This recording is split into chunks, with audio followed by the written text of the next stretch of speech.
stupid bow aside, let's get into the second installment of World Building 101, People and Culture. I decided to add a kitty necklace because why not? But alright, so last video we talked a little bit about the land and the environment. So I kind of want to start off with talking about how the environment could affect the people that live in a given region in the world that you are building.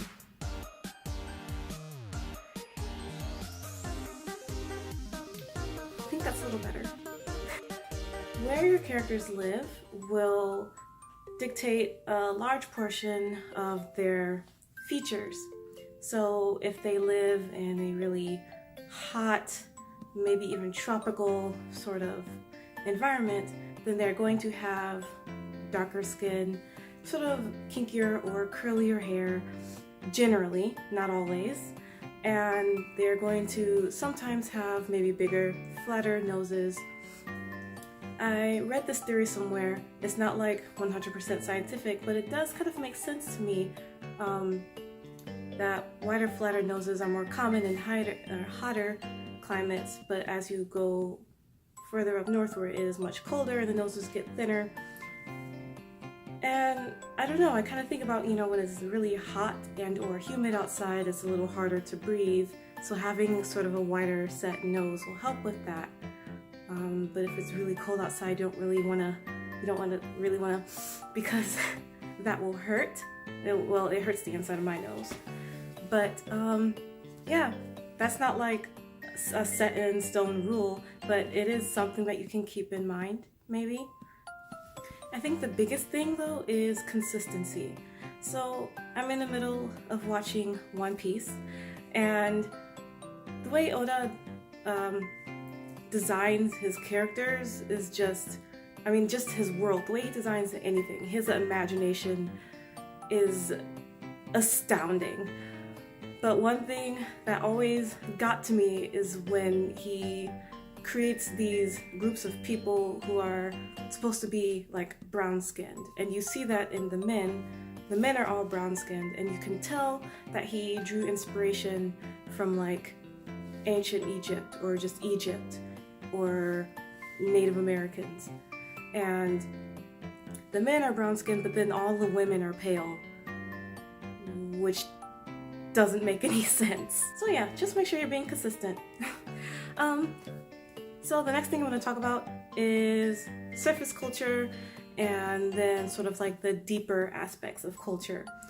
So I think a lot of people have already heard about the glacier theory. So the tip of the glacier are the things that you see most often, and then sort of underneath are sort of the deeper aspects. I actually made a list because I'm horrible at memorization. So surface culture aspects, things like holidays, music, festivals, clothing, language, slang and curse words, and what else? Oh, games and sports, folklore, I think I already said literature, art. So those are all sort of surface aspect. Did I say food? Because food's a big one. If I already said it, food belongs on this list twice because food.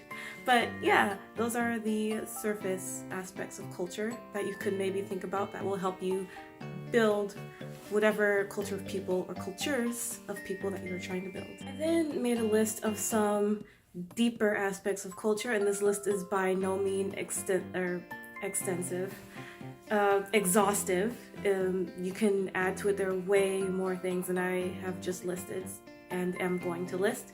These are just some things to get you started.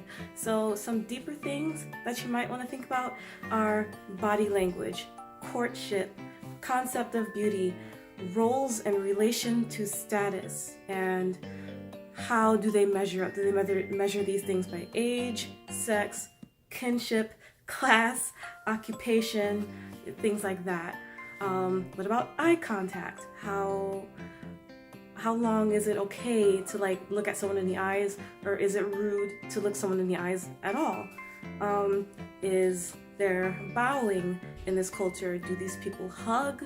Like, what's the personal space like? Do they kiss each other on the cheek? Are they very reserved people? What are their notions about love and sex and marriage? Are they all separate things? For example, do you need love and sex in order for marriage to happen? Are marriage and love, or marriage and sex, separate entities? So those are things that you kind of want to think about as well. What about concept of gender and gender roles? So is it like a very, very strict, like boy and girl? Or is it more fluid? Do they allow for more genders to exist? Or is there no concept of gender at all? Does this culture have words for the various genders? Sexuality too, same for sexuality. When do these people come of age? What's their religion? What's their philosophy? And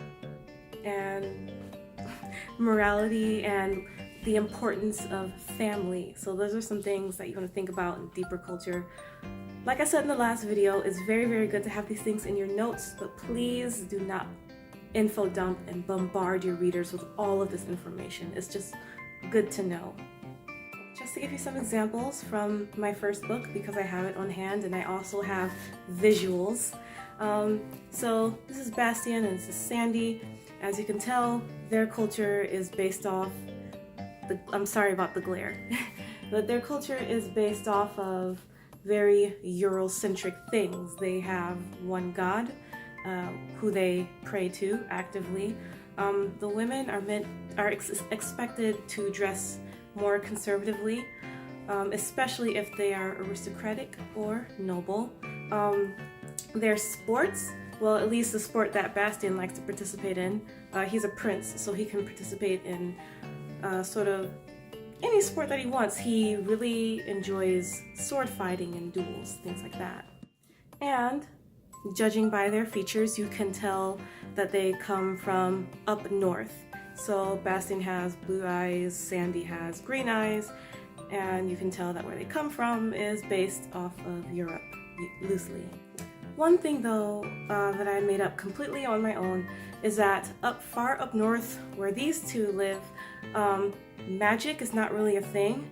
It's a thing that happens in fairy tales for some, and for others who kind of suspect that magic exists.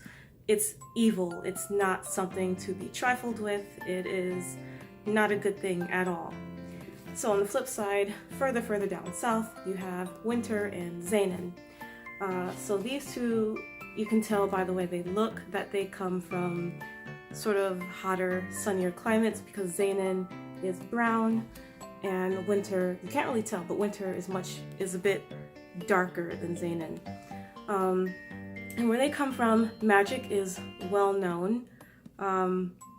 It's still like everybody does magic. If you don't do magic, you're kind of weird. And as you can tell from the way that Winter is dressed, especially, I mean, it's hot where she is. It's really hot and humid. And so when, say, Sandy sees women dressed this way for the first time, it's kind of a shock for him because it's not something that he's really used to. So yeah, those are just a few things. And oh, and also, Winter, her culture, they don't really have a religion. They have maybe a sort of philosophy. They follow self-reliance. So I guess you can just sort of say she's kind of an atheist. Her culture is an atheist. So when she sees Bastian pray for the first time, that's something she doesn't understand. So I think it's really interesting when you make characters in your book who are from different cultures and then they sort of have to interact with each other. So another thing you can think about is the topic of social issues. So for example, what is the social hierarchy and how does it contribute to classism? How does it contribute to colorism or racism or anything like that? Is there a full-on caste system? So those are things that you can maybe think about. So I'm going to give you, again, a fantasy example and a sci-fi example.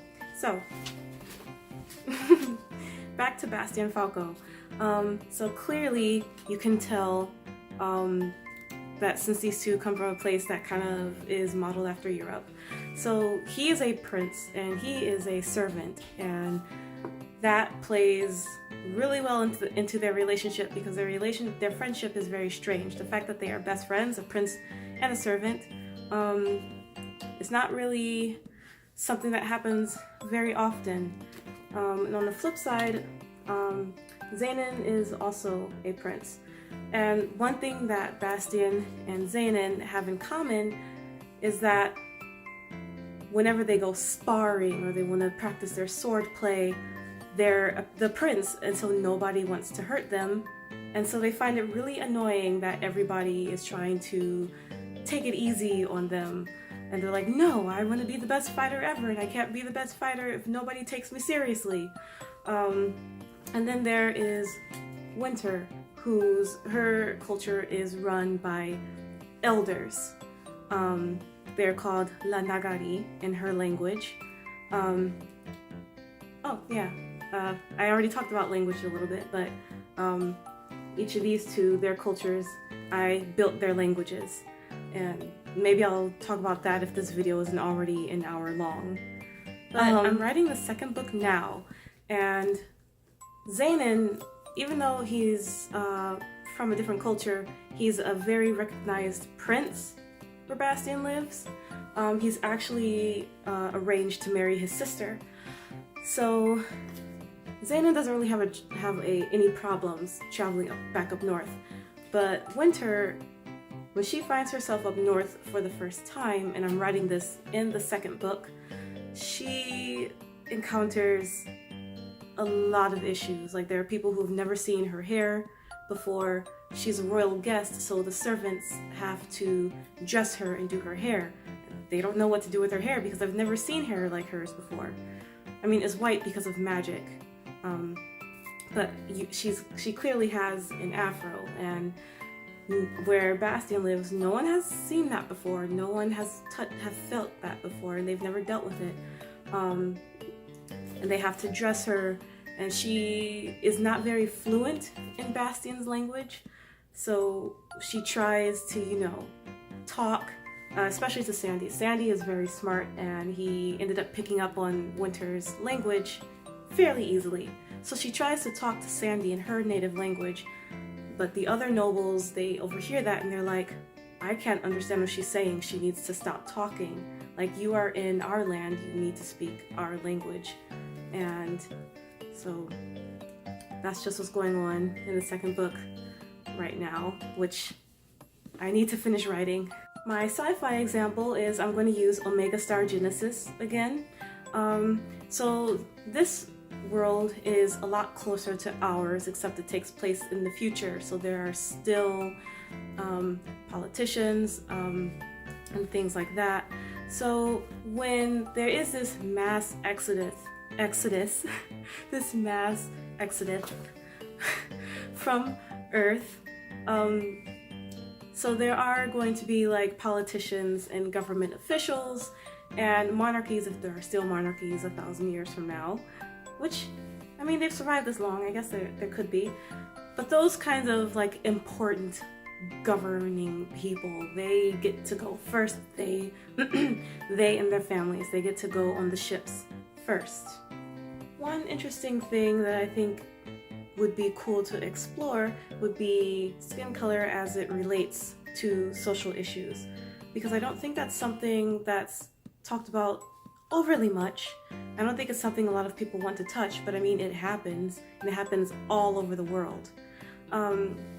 So for example, in real life, all over the world, pale skin is the standard of beauty, cleanliness, respectability, and goodness.